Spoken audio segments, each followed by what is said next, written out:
All right. So thank you so much, Ken, and everybody else for being here. So I always appreciate when people, get together to kind of be inspired by each other. And that's what I usually think, And this morning when I woke up, my wife was like, "What are you gonna talk about?" And I was like, "Oh, I don't know, I mean, possibly, but I don't know what I'll talk about for 10 minutes." She's like, "Oh, just do a poem, move on, and or do something." But today I just want to talk and tell you guys a little story about how I came here. Arriving in New York City, flying from Zimbabwe, knowing nothing about where I was going, except that I'm going to the United States. It was like being airlifted after a terrible car crash and taken to a hospital that you don't know anything about, except that people tell you that the doctors at that hospital are amazing. They're so good. So that gives you a little bit of hope that maybe you'll be okay. But when I was in New York City, then my hopes were crushed by somebody that I met there and asked them where I was going and showed them my papers. And they saw that I was going to Boise, Idaho. And I didn't know what that was. I didn't know even how to say it. I used to call it Boise ID. And that lady looked at me and she said, "Oh dear, you will die over there." See, with all my hope and everything that I was, thinking that this is it. This one just crushed me back to the ground. And I came here afraid. Metaphorically speaking, when we are born with a backpack. And as we go through life, growing up, everything that we see, every problems that our family face, everything that we overcome, it's like a rock being picked up and dropped in the backpack and it get heavy. Every confusion, everything that you go through, your community go through, your family go through, is another rock dropped in the backpack. You see, for refugees, it's every war that they survived, every mile that they ran, every sound of a gunshot, every insult that they face, every abuse, every time they are being used as scapegoats for political gain, it's another rock that's being picked up and dropped in the backpack, and the backpack get heavy.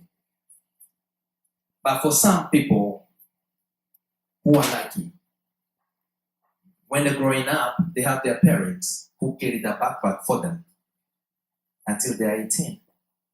And they don't get to experience the weight because their parents are there for them. Their parents bailed them out of jail. Their parents bailed them out of problems, and their parents suffer the consequences on their behalf. But for most refugees, and for me myself, I was not that lucky. See, at 12 years old, I had to carry my backpack on my own. I had to run miles away on my own, suffer every consequences, every abuse, every insult on my own, and that every rock that's being dropped back in my backpack got heavy and heavy.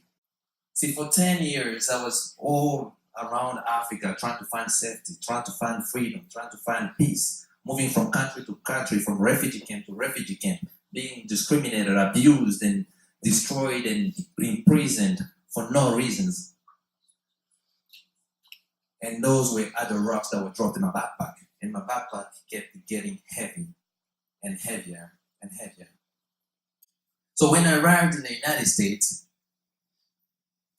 I thought that, I had so much hope. I thought that this was it. My backpack was going to get lighter. For the first time, I'm going to put it away and just start a new life.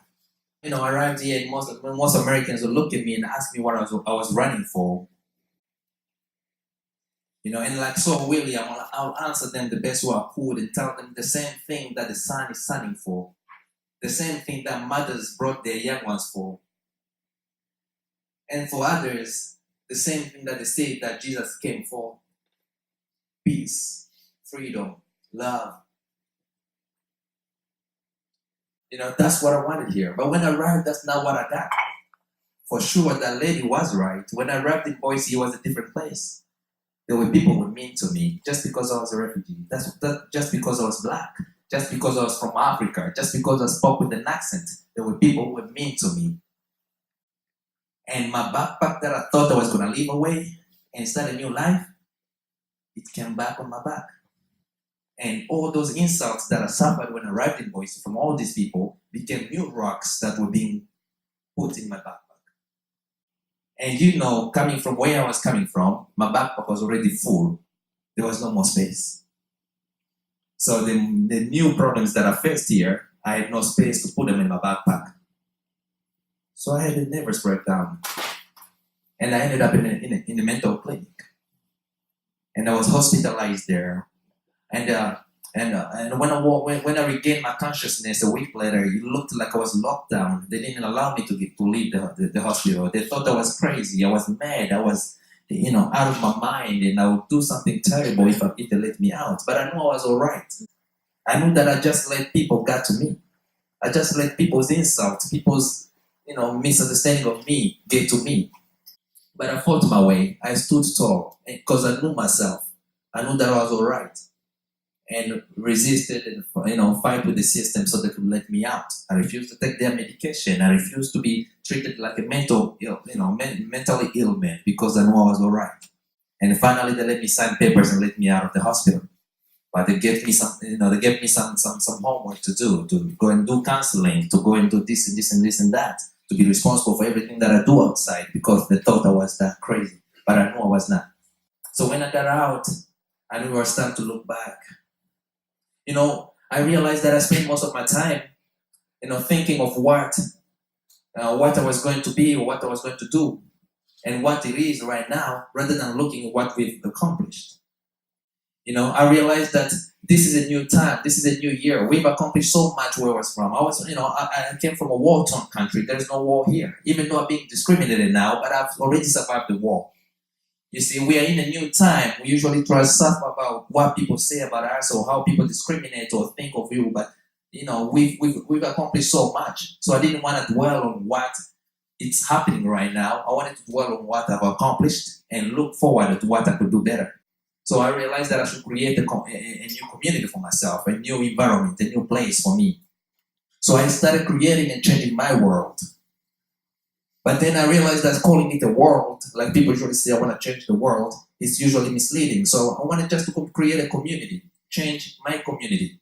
Because we cannot change the world. It's usually just a metaphor. We can't change the world, but we can change our house. We can change our community. We can change ourselves and start smaller and build smaller and pass the torch to somebody else. So I started changing my own world. So I made new friends that understood me for who I was. I stayed away from those places that people didn't understand me. Brought new people in my life, tell them my stories. They were inspired, they were touched, and I was touched by theirs. And we move on from there. And soon enough, I had more friends here that liked me and accepted me for who I was than those that tormented me and tortured me and sent me to the hospital. See, I changed my world. I created a new world for me. I created a new world for my wife, for my family, and for everybody. And from there on, it was just a new life to live. I became a more positive person. I was not that crazy person they thought I was when they sent me to the hospital. I was inspiring people, I was changing lives, and people were inspiring me and changing me. And that's how I started my own life. I started feeding off of people's energy, feeding myself off of people's happiness, feeding myself off of people's positiveness, and they feed off of mine, and we live a new life and bring new allies in the group, and we start changing our environment. And today, I'm in Boise, the place where people thought I was going to die, the place where people thought I was going to be discriminated and tortured and killed because I was black. But I'm here now living with everybody else and enjoying my life and inspiring more people.